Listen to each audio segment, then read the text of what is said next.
ఎప్పుడైతే నువ్వు సేవకులు భయపడితే అప్పుడు ఆయన కనికరం అంట తరతములు పడుతుందంట.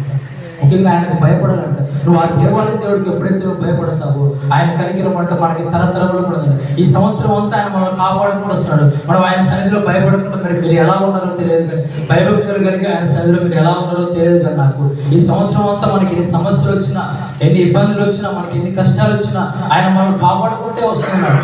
మనం ఆయనకు భయపడుతున్నామో లేదో ఒకసారి ఆలోచించండి. మనం భయపడుతున్నామో ఆయన కనికరం అంట మన తరతరములు ఉంటుందంట. ఎప్పుడైతే మనం భయపడతామో ఆయనకి ఆయన కనికరం అంట తరతరములు ఉంటుందంట. ఆయన భయపడకుండా కనికరం కావాలంటే ఆయన కనికరం రాదు. ఏదైనా తప్పు చేసినా, ఏదైనా పాపం చేసినా ఆయన సన్నిధిలో మోకరించి ప్రార్థించాలి. అయ్యా ఒకసారి కనికరించండి ప్రభువా, ఒకసారి నా ప్రార్థన ఆలోచించండి ప్రభువా నువ్వు అడగాలి. ఆయనకు నువ్వు భయపడి ఎప్పుడైతే ఆయన సన్నిధిలో మోకరించి ప్రార్థన చేస్తావో నీకు ఏదైనా సమస్య ఉన్నా, నీకు ఏదైనా అక్కడ ఉన్నా దేవుడు తీరుస్తాడంట. ఏదైనా తెలిసి తెలియక పొరపాటు చేసినా కూడా ఆ దేవుడు అంటే తొలగిస్తాడంట. ఆయనకు నువ్వు భయపడకుండా నువ్వు చేసేదంతా చేస్తే ఆయన కనికరం ఉండదంట. నువ్వు ఎప్పుడైతే ఆయనకు భయపడాలి, ఎప్పుడైతే ఆయనకు నువ్వు భయపడతావో ఆయన కనికరం ఉంటే ఎలా ఉంటుందంట తరతరములు ఉండదు. ఆయన కనికరం ఉంటే అంత సులువుగా రాదు. ఆయన కనికరం వస్తానుకుంటూ కానీ ఆయన కనికరం అంత తేలిక రాదు. ఎప్పుడైతే ఆయనకు భయపడి ఉంటావో ఆయన కనికరం అంటే ఎప్పటి వరకు ఉంటుందండి? తరతరములు ఉంటుంది. మనకి ఏమంటున్నాడు దేవుడు? కనికరం గలవారు ధన్యులు, కనికరం గలవారు ధన్యులు, వారు కనికరం పొందుతారంట. ఎలా ఉండాలి? కనికరం కలిగి ఉండాలి. చాలా మంది కనికరం మనసు కలిగి లేదు. చాలా మంది పేదలను కనికరించాలి, వృత్తులను కనికరించాలి. నీ దగ్గరికి సహాయం కోసం వస్తే వాళ్ళు ఏం చేయాలి?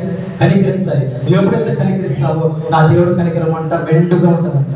అందుకే నా దేవుడు అంటే కనికరం గలవారు ధన్యులు. నా దేవుడు కనికరం గలవాడు అన్నట్లు మీరు ఎలా ఉండాలి? కనికరం కలిగి ఉండాలి. ఎప్పుడైతే నువ్వు కనికరం కలిగి ఉంటావో ఆయన కనికరం అంట తరతరములు ఉంటుందంట. ఆయన భయపడాలి. దేవుడు సన్నిధికి వస్తే నువ్వు ఎలా రావాలి? ప్రవర్తన జాగ్రత్తగా చూసుకొని రావాలి.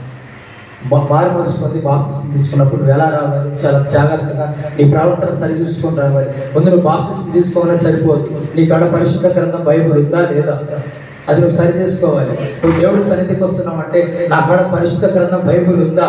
నేను దేవుడి సన్నిధికి భయంతో వెళ్తున్నానా, భక్తితో వెళ్తున్నానా? ఆయన కనికరం కోసం మన మందిరానికి వచ్చేది.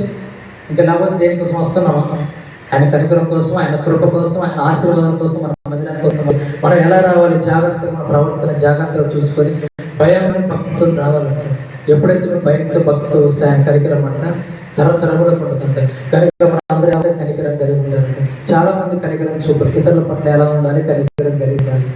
నీ దగ్గరికి సహాయం కోసం వస్తుంది ఎలా ఉండాలి? కనికరం కలిగి ఉండాలి. ఎవరు కనికరం కలిగి ఉంటావో కనికరం కలిగి ఉన్నప్పుడు నా దేవుడు కనికరం కలిగి ఉంటాడు. మందిరం అంటే చాలా భయభక్తులతో ఉండాలి. మందిరానికి వచ్చినంత హెచ్చరికగా మాట్లాడుకోవటం, నవ్వుకోవటం, సైకిల్ చేసుకోవటం ఎలా ఉంటే దేవుడు కనికరించాడు. మందిరానికి వచ్చినప్పుడు ఈ ప్రవర్తన జాగ్రత్తగా చూసుకోవాలి.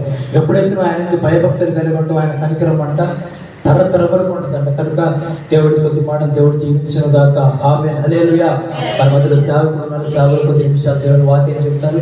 ఈ లోపల మన సేవకులు సేవనే